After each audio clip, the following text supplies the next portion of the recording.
Hi guys, and welcome back to my YouTube channel. If it's the first time, you're welcome. If you're an old timer, you're welcome as well. So guys, in today's video, basically I'm going to be teaching you on how to start your YouTube channel in the year 2021. So I've had a lot of people, I think before I started my videos, I asked around. People are like, if I don't have a good laptop, a good device, a good camera and stuff like that, I could not make my videos. I'm here to put that to the bin right now. It's not true. Trust me, it's not true. I started my first video using my mobile phone, like an Android device here. Yes, I started my YouTube video just using that, and I think my videos actually went well. I didn't need to have the best camera or the best editing apps or the best everything to actually get my videos out there. I felt basically you just need to pass your information and that's all. True, having a good camera, having a good MacBook and stuff like that are actually very good, but for those of you who can't afford that, it is totally okay. It is okay. I am here to teach you on how to start your YouTube channel on your mobile phone and actually boost it. You could even have up to 1K subscriber with only your Android device.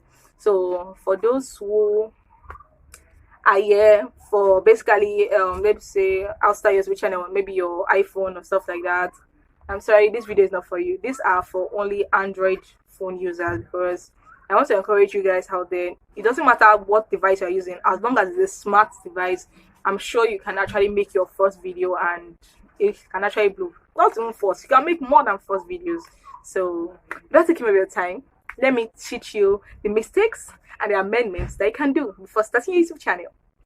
Let's go. So guys, for the mistakes, which is the first part of this video, I've actually listed them down in my phone. So yeah, I wrote how to start your YouTube channel in the year 2021. So I now wrote 4 mistakes that are made and how to amend them. Now for the mistakes, right?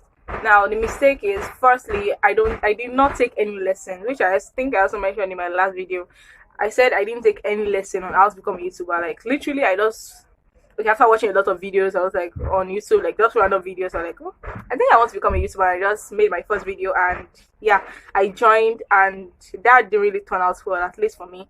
So basically, I feel that everybody that wants to become a YouTuber should actually watch at least 5 different videos on how to start a YouTube channel, because if you don't, it's going to be disastrous, like the way it was for me. So that is the first one. Second one that I noted down was I did not I didn't know the best editing apps. Yeah, and that's actually true. If you don't know the best editing app, I feel you could just use any random editing app that you use for, let's say, you know, just combine pictures or little videos together. That won't really work for your YouTube channel, because I feel you should have the best quality, and majority of those apps don't really work a lot for, what do you call it? They don't really work a lot for YouTubers, because there's a lot of things you have to put in your videos, a lot of effects, stuff like that. And if you don't have the best editing app, it's not going to work out. So the next one was that I wasn't aware of copyright. So copyright, meaning if I use someone else's video song in my video, or using another YouTuber's video in my video without actually appreciating the person or actually collecting full permission from the person, I could get copyrighted, meaning that song or video could be removed from my video and just make it look like a normal. Okay, for example, let's imagine I'm talking about a particular video now, like, okay, you could see the video now, or I'm maybe reacting to the video, and suddenly you guys are like, where's the video? Definitely that's my particular video has been copyrighted, meaning that video that I placed in that my video has been removed. I hope you guys get what I mean, right?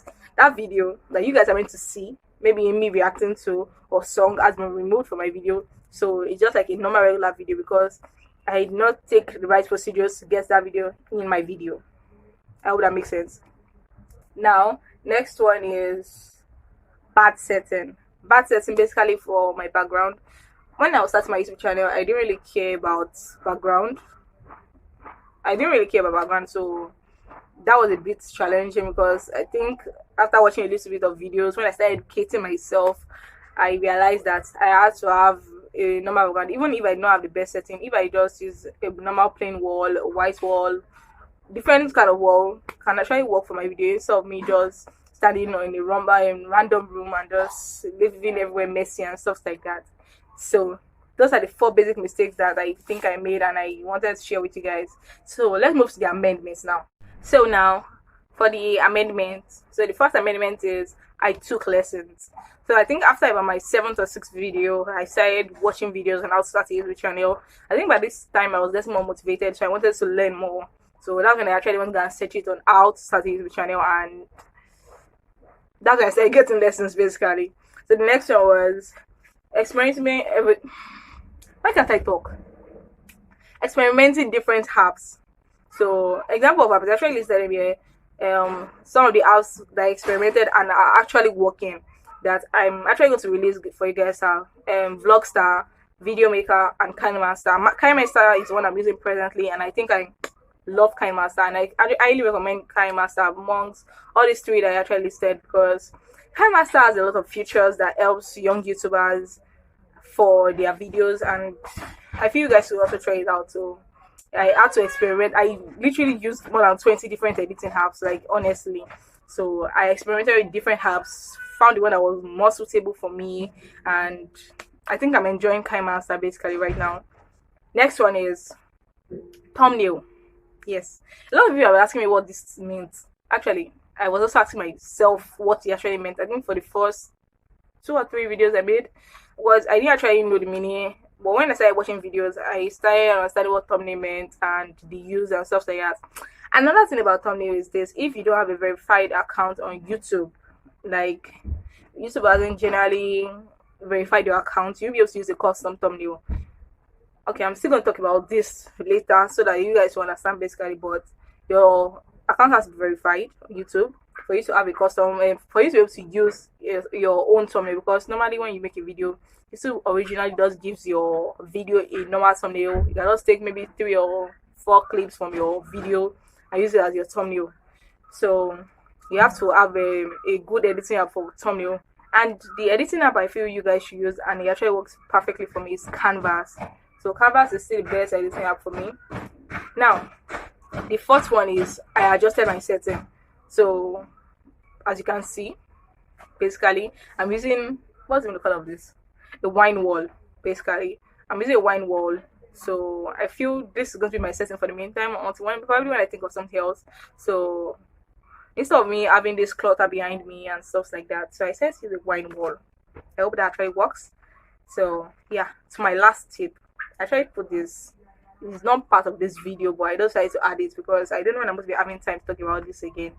But if you guys want me to expatiate more and go deeply about all these stuffs, you can tell me to maybe do a part 2 of this, but I don't really want to take much of your time. That's why I'm kind of summarizing all these things. So my last tip for you guys is YouTube Studio. YouTube Studio is amazing. I don't know when it came out, but I just realized it, I think late last year, around October, November. That's when I think I got YouTube Studio.